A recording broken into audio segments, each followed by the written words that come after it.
Assalamualaikum warahmatullahi wabarakatuh. Perkenalkan, nama saya Meli Adiana, staf pengajar di kelompok keahlian Geodinamika dan Sedimentologi, Fakultas Ilmu Teknologi Kebumian, Institut Teknologi Bandung. Pada kesempatan ini, saya akan memaparkan modul ke-12 dari perkuliahan Geologi Fisik yang membahas mengenai siklus hidrologi dan air tanah. Sebelum membahas tentang topik utama, kita akan membahas terlebih dahulu tentang geologi lingkungan. Geologi lingkungan dapat didefinisikan sebagai aplikasi dari seluruh pengetahuan geologi yang digunakan untuk memecahkan berbagai masalah yang menyangkut interaksi antara manusia dan lingkungan fisiknya. Ada 8 dasar permasalahan dalam geologi lingkungan. Yang pertama, penduduk dunia yang selalu bertambah. Yang kedua, sustainability atau kelestarian alam. Yang ketiga, sistem-sistem di bumi yang saling terkait satu sama lainnya. Yang keempat, keterbatasan sumber daya bumi. Yang kelima, hukum uniformitarianisme. Yang keenam, proses-proses yang dapat membahayakan di bumi. Yang ketujuh, pertimbangan estetika menyangkut tata guna lahan dan air.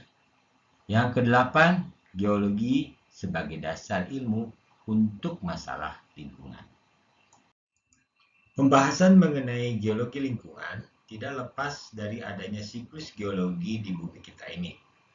Siklus geologi pada dasarnya merupakan gabungan dari siklus tektonik, siklus hidrologi, siklus batuan, dan siklus biogeokimia. Oleh karena itu, siklus geologi biasa didefinisikan sebagai proses pembentukan, pemeliharaan, perubahan, dan penghancuran material yang ada di bumi. Bagian sangat penting bagi geologi lingkungan adalah tanah, terutama dalam pembahasan mengenai masalah perencanaan dan tata guna lahan, pembuangan limbah, evaluasi untuk bencana alam seperti banjir, tanah longsor, dan gempa bumi. Permasalahan penting lain yang dibahas dalam geologi lingkungan adalah tentang air. Air menjadi kebutuhan utama bagi kehidupan manusia. Sejak zaman dahulu, manusia umumnya akan hidup berada di dekat sumber air. Permasalahan utama dari air salah satunya adalah mengenai keterbatasan ketersediaan air yang dapat dimanfaatkan secara langsung oleh manusia. Oleh karena itu, konservasi pemakaian air menjadi suatu hal yang sangat penting. Data dan fakta tentang keterbatasan air dapat dilihat dari diagram pada slide berikutnya. Diagram ini memperlihatkan distribusi air secara global yang berada di planet kita. Data mengenai keterbatasan air yang dapat dikonsumsi langsung oleh manusia, yaitu air segar yang ada di permukaan, terlihat sangat jelas pada diagram ini. Jumlah air tersebut kurang dari 1% dibandingkan jumlah keseluruhan air yang ada di bumi. Oleh karena itu, manusia memerlukan sumber lain yang dalam pemerolehannya harus tidak terlalu sulit dan mahal. Contohnya adalah air tanah. Setelah kita membahas tentang distribusi air, pada slide ini kita membahas tentang siklus hidrologi yang terjadi di bumi kita.